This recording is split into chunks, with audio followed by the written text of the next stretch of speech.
बच्चों आज का टॉपिक हमारे पास है वर्क एनर्जी एंड पावर। कहा जाता है कि ग्रुप डी उत्तर प्रदेश से एलटी और अभी हाल फिलहाल में बहुत सारे बच्चों को 11वीं 12वीं के क्लास में वर्क एनर्जी एंड पावर का जो क्वेश्चन है बच्चा आज के टॉपिक में स्टार्ट करना चाहता हूं। काफी दिनों के बाद भी ना हो, लेकिन आज का टॉपिक हम लोग बात करते हैं कि भैया वर्क के रिस्पेक्ट में वर्क एनर्जी पावर को हम लोग कैसे सॉल्व कर सकते हैं।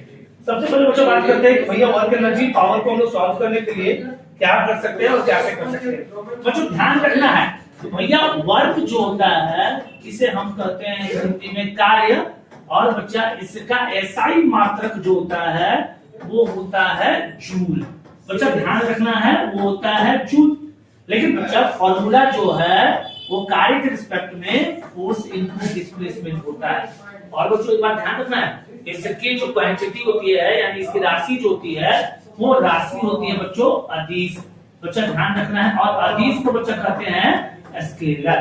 तो बच्चा हम लोगों के बीच में अब क्वेश्चन आया है कि भैया कि 5 केजी की एक वस्तु को 2 मीटर की ऊंचाई तक उठाया जाता है, इस प्रक्रिया में कितना कार्य लगा।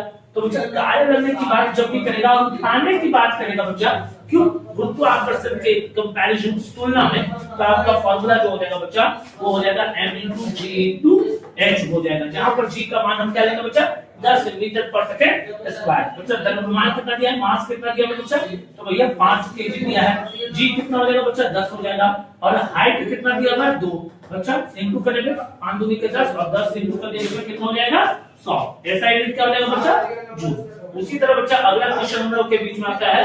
अगला नेक्स्ट क्वेश्चन है कि भैया एक व्यक्ति जमीन से 25 केजी का सामान उठाता है और यह जमीन से 2.5 मीटर ऊपर रखता है। यदि जी का मान 10 मीटर पर सेकंड स्क्वायर है तो सामान को उसके द्वारा ये कितने कार्य किए गए यानी कार्य किए जाएंगे। तो बच्चा सेम चीज कॉन्सेप्ट ध्यान रखना है भैया। जब भी क्वेश्चन किया जाएगा बच्चा m × g × h, और बच्चा मास कितना हो गया बच्चा, तो भैया 25 केजी हो गया। कितने केजी हो गए बच्चा, तो 25 केजी हो गए। जी कितना है 10 है, और बच्चा h कितना लिया गया है तो 2.5। बच्चा पॉइंट से हम नीचे निकालेंगे भैया जमा 10 से 10 कट गया बच्चा, तो ये 25 का स्क्वायर कितने हो गए, तो भैया 625 जूल।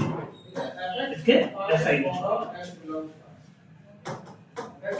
हो गया। नेक्स्ट क्वेश्चन बच्चा अगला देखता हूं, देखते रहिएगा, जहां समझ में आए बच्चा स्क्रीनशॉट लेकर के बनाते रहिएगा।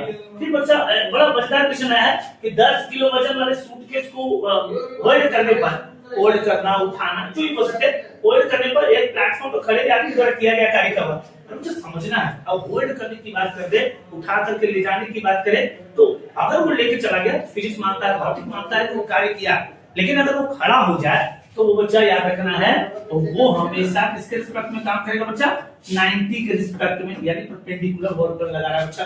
अब परपेंडिकुलर वर्क डन जब लगाया बच्चा तो ऐसे रिस्पेक्ट में आपको लेना है w = fs cos थीटा, जहां पर बच्चा cos थीटा का मान कितना हो जाएगा 90 डिग्री। तो बच्चा अगर मान लिया जाए अगर आपके रिस्पेक्ट में भैया g का मान दिया ना है, s दिया नहीं है, डिस्प्लेसमेंट दिया नहीं है, तो सीधी सी बात याद रखना है कि भैया परपेंडिकुलर अगर हो 90 डिग्री के रिस्पेक्ट में हो तो cos 90 का वैल्यू होता है 0, हमारा आंसर हो जाएगा 0 जूल। ये ध्यान रखना है बच्चा, उठाने की बात कर रहे हो, होल्ड करने की बात हो तो हमेशा परपेंडिकुलर वर्क डन लगाने पर आपका जो आंसर आएगा वो 0 जूल के बराबर आएगा। बच्चा ये क्वेश्चन अभी जस्ट आपने बनाया था, इसको एक बार फिर से आप रिपीट करके बनाएंगे और हमारे कमेंट बॉक्स में इसका जवाब देंगे। तब तक के लिए धन्यवाद, थैंक यू।